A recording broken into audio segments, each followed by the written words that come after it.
nay trời đẹp lắm đây, sao không cùng anh dạo quanh Sài Gòn? Vì vụ trên xe qua khắp nẻo đường, ngắm phố phường ta luôn mến thương. Sài Gòn của mình bao nhiêu quán xá, là có bấy nhiêu món ngon thật ngon, là có biết bao nhiêu lựa chọn, là nỗi đắn đo hôm nay ăn gì. Sài Gòn dịu dàng gom bao nỗi nhớ, đi đến nơi đâu cũng mong về mau.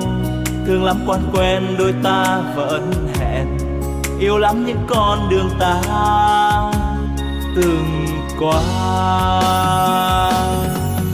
Sài Gòn quá xa thương yêu, anh đã thương thật nhiều, anh yêu biết bao nhiêu, anh vẫn thương thật nhiều.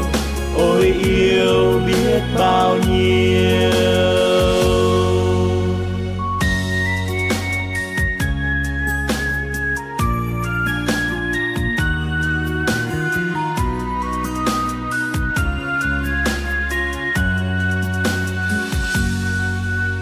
Hôm nay trời nhiều nắng ấm, sao không cùng nhau dạo quanh Sài Gòn?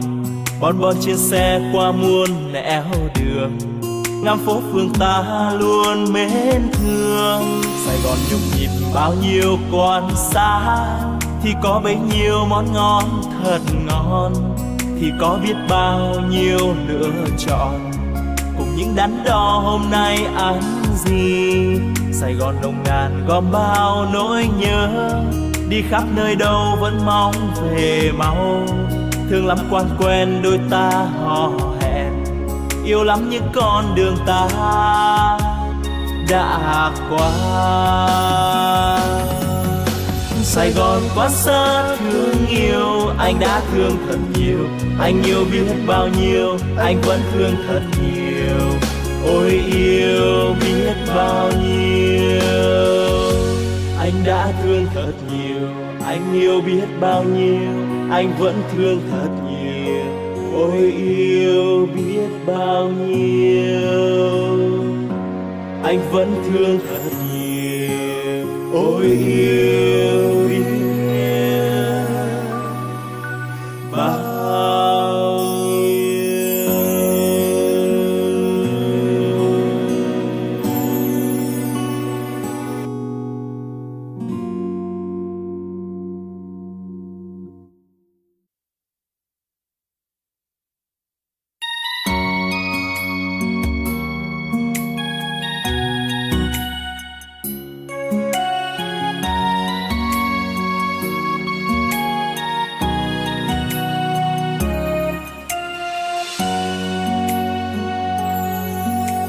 Hôm nay trời đẹp lắm đây, sao không cùng anh dạo quanh Sài Gòn?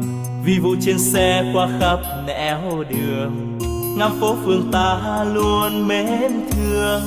Sài Gòn của mình bao nhiêu quán xá, là có bấy nhiêu món ngon thật ngon, là có biết bao nhiêu lựa chọn, là nỗi đắn đo hôm nay ăn gì. Sài Gòn dịu dàng gom bao nỗi nhớ, đi đến nơi đâu cũng mong về mau. Thương lắm quan quen đôi ta vẫn hẹn, yêu lắm những con đường ta từng qua. Sài Gòn quá xa thương yêu, anh đã thương thật nhiều, anh yêu biết bao nhiêu.